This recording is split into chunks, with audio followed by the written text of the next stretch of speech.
आपल्याला प्रेक्षक काय विचारतात बघूया.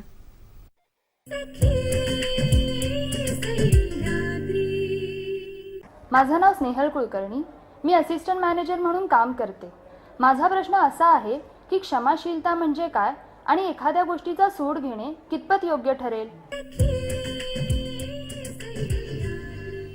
क्षमाशीलता असणं हा एक मोठा गुण आहे. येशू ख्रिस्ताला आपण त्याचा अगदी आदर्श मानतो. क्षमाशीलता ही प्रत्येकाला शक्य होते असं नाही. तर नेमकं तुम्ही काय सांगा? तुम्ही येशू ख्रिस्तांबद्दल म्हणालात म्हणून म्हणतो की त्यांनी हे म्हटलं की ह्या लोकांना क्षमा कर, कारण हे लोक जे करतायत त्यांना माहिती नाही आहे. आणि ते अतिशय योग्य आहे. आणि गांधीजींनी म्हटलं की to forgive is a big virtue. जे खूप स्ट्रॉंग व्यक्ती असते तीच क्षमा करू शकते. ज्याला इन्सिक्युरिटी नसते तो माणूस क्षमा करू शकतो. आणखीन क्षमा करण्याची जी प्रोसेस आहे ती सुरू कुठून होते? जेव्हा तुम्ही दुसऱ्यांना समजून घेता की हा माणूस एवढं चुकीचं वागत असेल, तो का वागत असेल, कारण त्याला वाटते की ते बरोबर आहे म्हणून. आणि असा माणूस विचारच कसा करू शकतो? तुम्ही स्वतःला भाग्यवान समजा की तुम्ही तसे नाही आहात.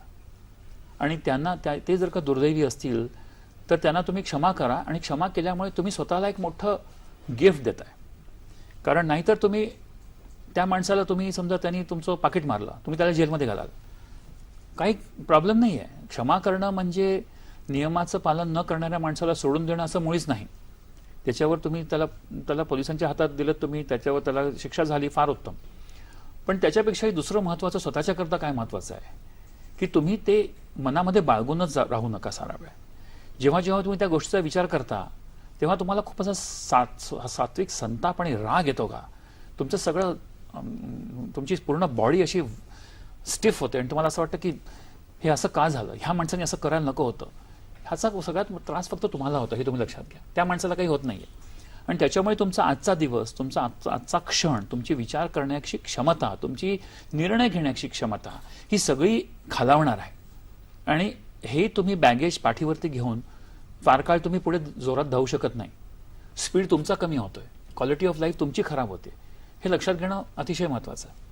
या क्षमाशीलतेवरचा एक छोटासा पैलू मी तुम्हाला विचारणार आहे. पण तत्पूर्वी जे तुम्ही म्हणत होतात ना की मी असं विचारलं होतं तुम्हाला की साशंकता येणं हे बरोबर आहे का चुकीचं आहे? तुम्ही सांगितलं की मेंटॉर जर चुकत असला तर आपल्याला त्याच्याबद्दल साशंकता येणं बरोबर आहे.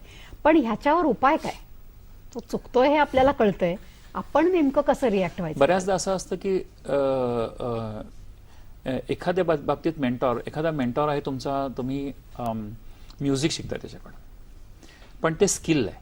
म्युझिक ही एक कला आहे. मेंटॉर त्याच्या पुढे असेल, तो तुम्हाला जीवनमूल्य दाखवून देईल.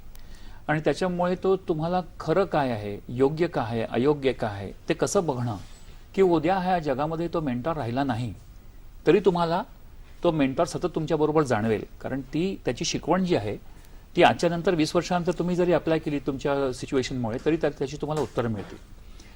पण विश्वासाशिवाय काही होत नाही. काही मूल्यांवरती आणि काही तत्वांवरती विश्वास ठेवून पुढे गेल्याशिवाय काही होत नाही.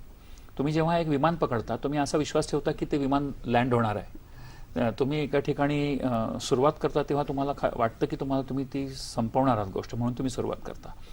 तर तो विश्वास फार महत्त्वाचा, पण तो योग्य रीतीने ठेवावा. की जे विमानाच्या दरवेळेला काहीतरी टेक्निकल प्रॉब्लेम्स होत आहेत जे विमानाच्या सेवेच्या, तर कदाचित तुम्ही त्या विमानामध्ये बसायचं टाळाल. ज्या टॅक्सी सर्व्हिसच्या नेहमी ज्याच्यामध्ये बिघाड होतो त्या गाडीमध्ये तुम्ही बसायचं टाळाल. तर ही तुमची विचार करण्याचा कॉमन सेन्स आहे, जी क्षमता आहे ती जरूर बाळगावी. बरोबर. आता तुम्ही क्षमाशीलतेबद्दल बोललात. मी एखाद्या एक्स व्यक्तीला क्षमा केली, त्याचे परिणाम काय होतात? त्याचे परिणाम फक्त एकच होतो, त्याचा तुम्हाला खूप फायदा होतो. जी सिच्युएशन घडली आहे त्याच्यामुळे तुम्हाला क्षमा करणं किंवा नाही करणं अशी परिस्थिती उत्पन्न झालेली आहे. ती सिच्युएशन तुम्हाला विसरण्याची अतिशय आवश्यकता आहे. पण त्या सिच्युएशनमधून जे तुम्ही शिकायचं आहे ते तुम्ही कधीही विसरून चालणार नाही. एखादी तीक्ष्ण गोष्टीच्या जवळ गेलात आणि तुम्हाला ती टोचली तर ती परत टोचतच राहावी का? मुळीच नाही. त्याच्यापासून तुम्ही दूर व्हा. ती तीक्ष्ण वस्तूला तुम्ही बोथट करू शकत असेल तर चालेल, पण नाही तर तिथे थांबून राहू नका. स्वतःला प्रोटेक्ट करा. ती वस्तू तीक्ष्ण आहे ह्याचं ज्ञान करून घ्या.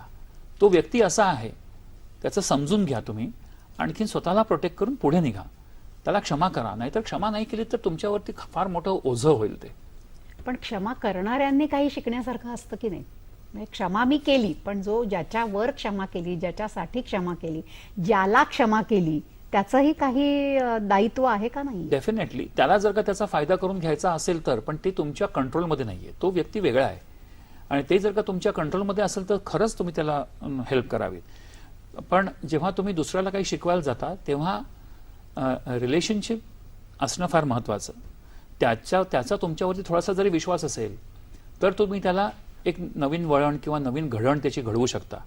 पण तो विश्वास नसेल, म्हणजे रिलेशनशिप नसेल आणि तुम्ही डिसिप्लिन करायला गेलात तर त्याचा जो आउटकम आहे तो रिबेलमध्ये होतो. म्हणजे त्याचा फायदा तर त्याला होणारच नाही, पण तुम्ही त्याला सांगायला गेलात तर तुमचं रिलेशन तो संपून टाकेल. त्याच्यामुळे फायदा काही होणार नाही.